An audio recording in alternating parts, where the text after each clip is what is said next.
All right, Zach, I got a good one for you. So this has to do with a DUI driver on the 4th of July. I believe it occurred on the 4th of July. You ready for it? Let's do it. So here's the deal: we have a driver, and he crashes into a parked vehicle. Now he flees the scene, and he leaves his passenger behind, who is his 15-year-old brother. The cops arrive. The brother is like, the passenger is like, yeah, my brother was driving, and they said, okay, so where is he? He took off, right? And he gives the name. He does give a name. They know who he is, allegedly. And he also says he might have been intoxicated. In the meantime, the mother arrives, right? So the 15-year-old probably called the mother. Now, again, so the mother owns the car, and the mother is obviously the mother of both the driver and the passenger. So the cops want to get into that car. They want to look for evidence of intoxication, right? And the Sure. mother says no. She's protecting her son.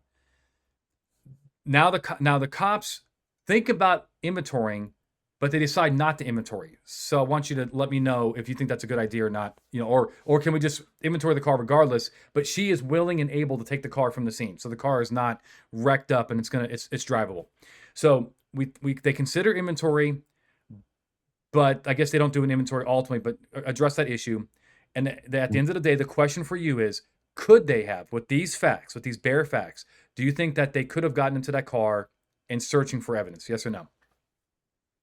Okay. Well, so yeah, let's do the PC first. So, on the because that's what we need. We need probable cause to believe there's evidence in the car. On the scale of probable cause, this is probably towards the lower end of the spectrum, but I think it's a pretty solid probable cause case. I mean, we've got evidence of intoxication in that there was a crash. Um, In the uh, daytime too, at 1 okay. p.m. Okay, 1 o'clock in the afternoon. If we had maybe a witness or two about a little bit of driving behavior, that'd be great.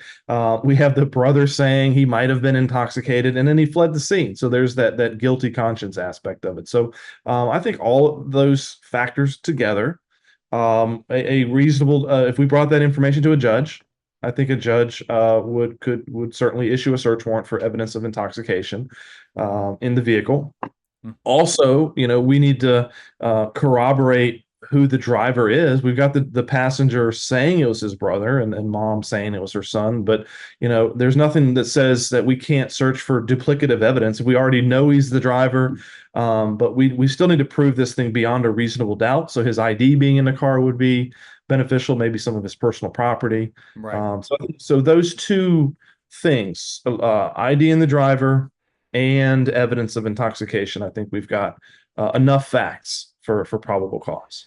And also I think it's important for our viewers to realize that, just because somebody tells you that person's a driver, A, they could be lying to you.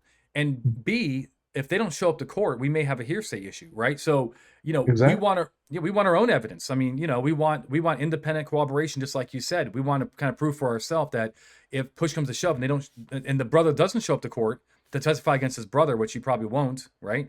That we Right. have our own facts, that we found his wallet underneath the driver's seat, for Right. example. Okay. Mhm. Now, are you okay with looking for evidence of intoxication and his ID, for example? Like maybe he left his wallet behind or his phone? I think so. I think, yeah, absolutely. I think so. Okay, Which because that's obviously expands the scope pretty considerably. yeah, because his ID is an element of the crime, right? You know, Absolutely. yeah. So we Either one, charge hit and particularly run or DUI. Yeah. exactly. Okay.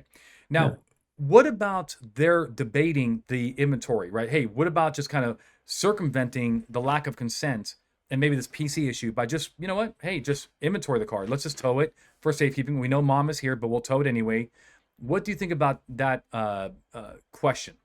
I say the officers should be commended for not going that route. Good call on the no inventory because what is the community caretaking purpose being served by towing this car when mom is right there wanting to take ownership or possession of her vehicle? If there's no lawful need to tow it, there's no lawful basis for inventorying the contents. So All right, we uh, don't want to do what pretext tows. exactly, which the Supreme Court explicitly warned us against doing. What case is that?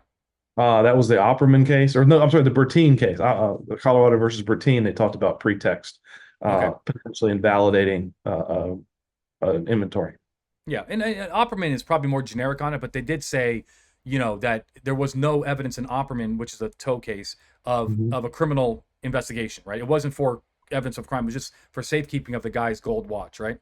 Right. Right. And they found the marijuana. Mhm. Okay, now can we also do one little? Can we also agree? I think you said it, but I just want to make sure it's important because people are watching, and this was a tough call, right? You agree? This wasn't like a black and white search case. Do you agree? Because it's As kind far of as the thin. PC element, yeah, Yeah, the absolutely. It's PC. not right. This is right. It's on the lower end of the spectrum. I think reasonable people could disagree on this, but I'm confident in our position here, though. No, yeah, I think we got it right. But I want to say that for our hardworking officers out there that may have not searched it, I get it, right? It's a tough case. It's not a slam dunk. Right. But I think the law is in your favor. All right. Well, thank you, Zach. I appreciate you. I'll see you next time. All right. See you next time.